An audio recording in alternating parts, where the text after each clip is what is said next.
Guys, option strategies? Man, let's keep it simple. There's no reason to reinvent the wheel. You don't know what to do? Here's what to do. You don't know what to trade? Here's what to trade. Whatever Tom does, you do the opposite. The Fade Sosnoff sight unseen strategy, man. It's NASDAQ-like returns with the US T-bill risk. However, sadly, there might come a time when you don't know what Tom's doing. You can't get access to his trades. So what do you do now? Now we have to turn to a more conventional approach.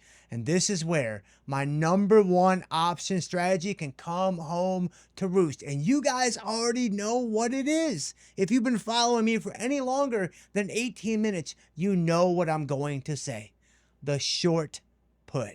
I mean, I think you can build out the foundation of your entire portfolio, maybe even your entire portfolio around the short put alone. I mean, I've talked to thousands upon thousands of traders over the years who have done exactly that. I mean, as a bull, the short put has a natural home, right? As a bear, the short put, maybe it's not a natural home. Maybe it's more of like a guest room situation. Maybe it's a mother-in-law suite, but it can still work even as a bear. Now, you might be thinking, Jim, how is that even possible? That doesn't even make sense. Well, stay tuned. That's coming too. Not to mention, your boy needs that average view duration. But the short put just makes so much sense as a premium seller. It just makes so much sense. I'm going to give you 3 reasons why it makes so much sense. Number 1, positive drift, right? Positive drift. Now, I know I'm on the internet too, right? The propaganda coming out from Johnny Poole's 47, Johnny Poole's 48. They even get Johnny Poole's 49 in the mix from time to time. It's like, yeah, the crash is coming. It's over. This is the big one. Like the circuit breakers upon circuit breakers, like nobody will be able to hide. It's coming for us all. And maybe it is, and maybe it isn't. But over time, historically, yes, you have drawdowns. Yes, you have corrections. Yes, you have downright crashes. Yes, you have fiscal cliffs, right? These things are going to happen, but the market has a really good way of just kind of figuring it out. The market is really, really good and resilient. They're just kind of chugging along at 8 to 11% per year. Now, we're just now coming off of a super scalding hot streak over the last, 3, 4, 5, 6 years, what have you. I don't know that we're going to average 12, 14, 16% returns for the foreseeable future. Maybe we will, maybe we won't. We might hug the lower end of that range, that 8 to 11% range. We might even be below the lower end of that range, in my personal opinion.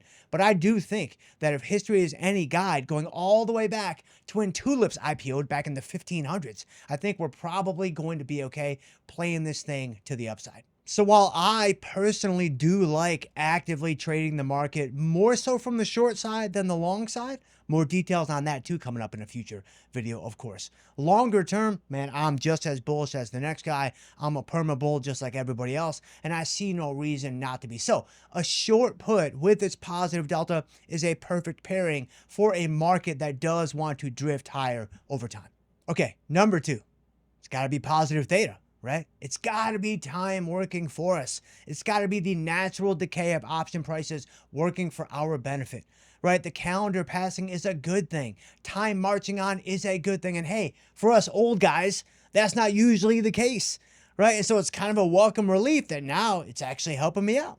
And this is especially true when you're choosing out of the money strikes, because now you have a very, very powerful combination. Right? I have time working for me and I have room to be wrong, right? This is what triggers high probabilities. This is what triggers all of the probabilistic foundations we talk about all the time. It's like, okay, now time is working for me and the stock has to beat me. Now it might beat me. It might beat me badly. Like if you happen to be a Dr. Jim, it is going to beat you very badly. But at least in theory, you have some kind of buffer. You have some wiggle room that is built in to the setup of the strategy from the jump by choosing these out of the money strikes. And so you take that time decay, you take that positive theta, and you pair it with positive delta and the positive drift, and you have another very potent combination that is a force to be reckoned with. I mean, guys, we're talking chicken and barbecue sauce.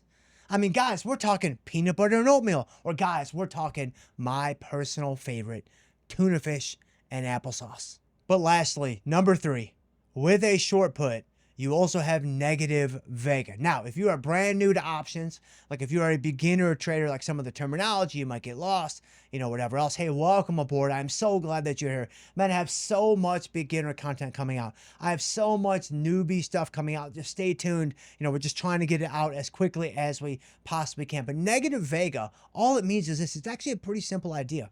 It just means that when volatility goes down, that is good for you. Your position is positioned for volatility to contract or go down.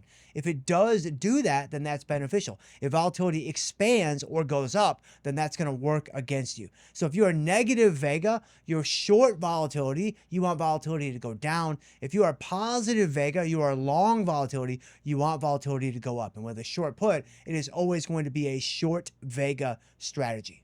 Okay, and more specifically, the reason why it helps you is because option prices and volatility follow each other. They follow each other forward through the force. So when volatility goes up, option prices go up. When volatility goes down, option prices go down. Ceteris paribus, of course. And so if I have a short put, I sold that option. A short put and selling a put, that means the same thing for my beginner traders out there. If I sold a put, then I sold it for some price up here. I want that price to go down. I want that price to decrease so I can buy the option back for a lower price. So maybe I sold it for $3, I can buy it back for $2. Or I sold it for $2 and I can buy it back for $1, and so on and so forth.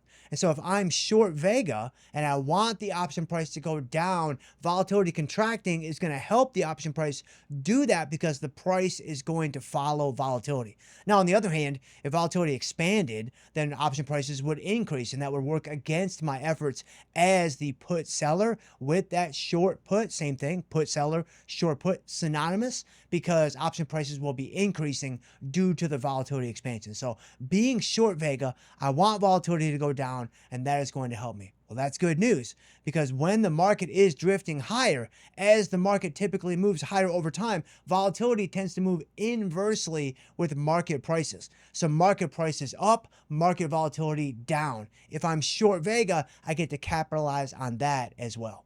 So essentially, in the event that the market rallies, you get paid on all three. You get paid on delta, right? Because the market rallied and you're long delta. You get paid on theta because time is passing and that's going to pay you anyway. And then you get paid on vega because now I'm short vega and volatility is going down as the market goes higher. Okay, that's all great. However, it's been said before, and I'll be darned if I just cannot put my finger on who said this. So please drop down in the comments. If you know who said this, please let me know, because I cannot remember. For every gimme, there's a gotcha. So what's the gotcha with this pretty strong set of gimmies? It's pretty simple. What happens if the opposite occurs? What happens if the market actually goes down? Okay, well, in this situation, you get double whammied. In this situation, you get hit on delta because you're long delta, market went down, you get hit. You get hit on vega because you're short vega. If the market is going down, again, because of the inverse relationship between market prices and market volatility, volatility is probably expanding. Well, for all the reasons we talked about a couple of minutes ago, that's going to be hurting you. That's going to be working against you. That's going to be sending those option prices higher. So you get hit on delta, you get hit on vega. You still get paid on theta because time is passing, but oftentimes it's a pittance. Oftentimes it's not very much up against the delta and the vega that you're going to have to absorb. So the biggest gotcha with short puts is when you're wrong and the market goes down. But here is what is fascinating about that gotcha. In my opinion, in my view, it actually ends up being another gimme, right? It's just like when you do your annual self-evaluations at work, right? Tell me about your weaknesses. Tell me about what you can improve on. What do? You write those weaknesses, and then you ultimately turn them into strengths. You ultimately turn them into where you come out as the hero in the end. It's basic corporate strategy. Because with a short put, if you get absolutely bamboozled, like what if you just get totally rinsed? What can you do? You can just take the stock. Just take the stock. Take the stock, put it in your stock drawer, and go live your life. You sell a put in QQQ, you have to take the stock. You're like, I don't necessarily love it, but I'm long the NASDAQ. That's okay, right? Whatever. You sell a put in McDonald's, you take the stock. You're like, I don't necessarily love this either, but I was kind of craving a sausage McGriddle, so I think we can make this work, right? You sell a put in Snapchat. You're like, man, I definitely don't love this, but I guess I'm long Snapchat now. It'll be okay. And by okay, of course, I mean it's going to zero any day now. But whatever the stock or asset might be, if it's something you're okay holding for the long term, even the medium term, it just unlocks a host of opportunities that you simply cannot access with every other option strategy. And so that is why short puts will always be at the heart of what we're doing with OU. So drop down in the comments. Let me know, what is your favorite strategy? Is it the short put? Let me know. Is it something else? Let me know. Drop down there, put something in the comments, if for no other reason than simply to pump that algo. And I'll see you guys next time.